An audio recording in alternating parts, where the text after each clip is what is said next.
তোমরা সবাই কেমন আছো? আজকে কিন্তু এই যে বাড়ির দেশি মুরগি জবাই করব। এখানে এই যে বেঁধে রাখছিলাম, সকালবেলা জবাই করব। অনেক দিন ধরে আসলে দেশি মুরগি রান্না করা হয় না, তো সবাই বলছে যে আজকে নাকি দেশি মুরগি খাবে। তো এই যে ডিম পাড়া মুরগি, এটা এখন জবাই করব। বাড়ির দেশি মুরগি, তার সাথে পটল জমিয়ে রান্না করা হবে। তো মুরগিটার প্রায় ওয়েট হবে হচ্ছে 1.5 কেজির মতো আর কি, অনেকটাই ওয়েট আর কি, বাড়ি যেহেতু পালন করা মুরগি।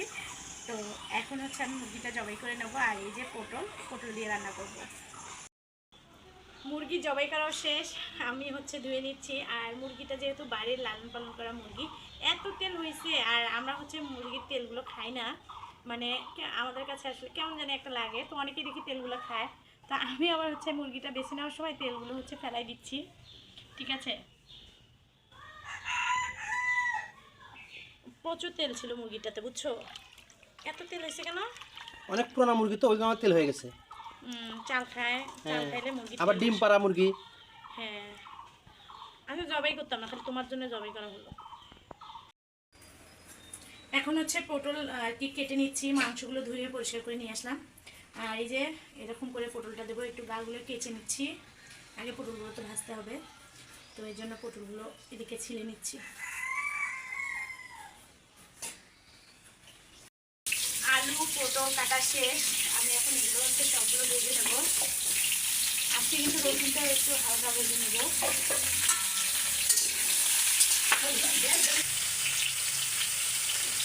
হালকা করে একটু হলুদ দিয়ে দিলাম,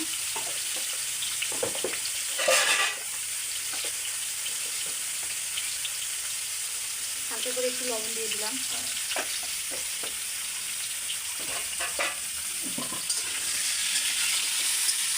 ভালো করে ভেজে নেব। এখনো ভাজা হয়নি, আর একটু ভেজে নেবো আর কি।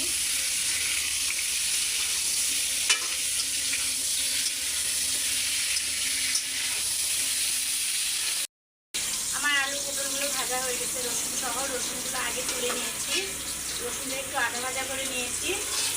আর এখন হচ্ছে যে আলু পটলগুলো ভালো করে ভেজে নিয়ে শুকাই নিচ্ছি। এই কড়াইয়ে হচ্ছে আমি পেঁয়াজটা একটু ভেজে নেব।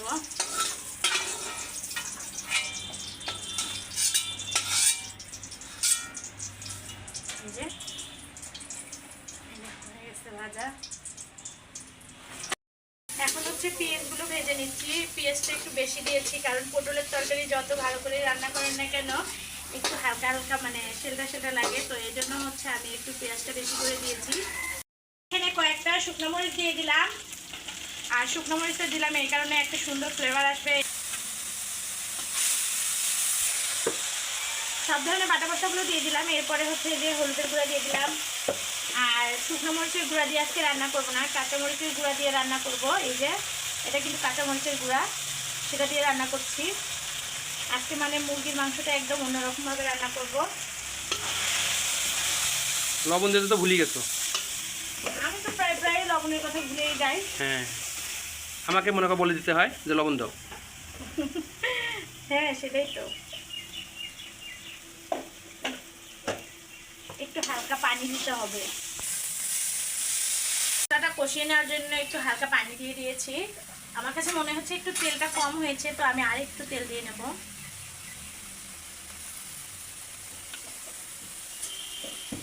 এখন মশলাটা খুব ভালো করে কষিয়ে নেব।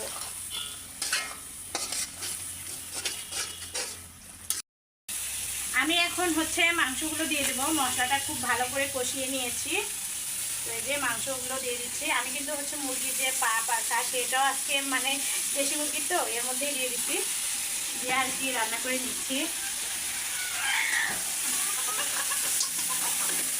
বাড়ির দেশি মুরগি বলে কথা, তাই না? হ্যাঁ,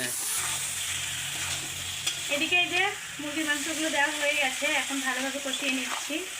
তো আপনাদের ভাইয়া কিন্তু হচ্ছে বাড়ির হাঁস মুরগি খেতে খুবই পছন্দ করে। বাজারে কেনাটা নিয়ে আসতে কিন্তু সেরকম আসলে খেতে চায় না, ও নাকি খেতে ইচ্ছা করে না। আর যদি বাড়ির হাঁস মুরগি সব জবাই করে খাওয়ান তাহলে সে নাকি অনেকটাই খুশি হয়। কিন্তু আমার ভালো লাগে না বাড়ির হাঁস মুরগি আসলে জবাই করে খাওয়াটা। আমার কাছে কেমন লাগে, অনেকটা মায়া হয়ে যায় ওদের প্রতি, এই জন্য হচ্ছে জবাই করতে ইচ্ছা করে না। তো প্রায় 1 বছর পর কিন্তু বাড়ির একটা মুরগি জবাই করলাম। বাড়িতে অনেক মুরগি হয়েছে, 30-40টার মতো দেশি মুরগি। যেহেতু খেতে চেয়েছে, তাও রান্না করে খাওয়াতেই হবে, তাও আবার কাঁচামরিচের গুঁড়া দিয়ে খাবে, এই জন্য কাঁচামরিচের গুঁড়া দিয়ে আজকে রান্না করছি। আর আমি এখন হচ্ছে একটু হালকা করে পানি দিয়ে দেবো, কারণ হচ্ছে মুরগিটা তো একটু ভালো করে কষিয়ে নিতে হবে। আর দেশি মুরগি কিন্তু সিদ্ধ হতে সময় লাগে, এই ঝোলে আর কি কষিয়ে নেব। আর এই তো ঢেকে দিলাম। এখন হচ্ছে পটল, আলু, তারপর রসুনগুলো দিয়ে দেবো, দিয়ে আরো ভালো করে কষিয়ে নেব। একটু কষাতে হবে ভালো করে। আসলে এরকম করে দেশি মুরগি রান্না করলে কিন্তু খেতে খুবই ভালো লাগে, ঠিক আছে। আমার কাছে পটল দিয়ে গরু মাংস বলেন, দেশি মুরগি বলেন, তারপর লেয়ার মুরগি বলেন, রান্না করলে কিন্তু ভালোই লাগে। এখন হচ্ছে আবারও কিন্তু একটু ভালো করে কষিয়ে নেবো এগুলো দিয়ে, তারপর হচ্ছে একেবারে ঝোল দিয়ে দেবো। মুরগির মাংসটা হয়ে আসছে, এখন হচ্ছে একটু হালকা করে মশলাগুলো দিয়ে নামিয়ে নেব। তো একটু মশলাগুলো দিয়ে দিলাম।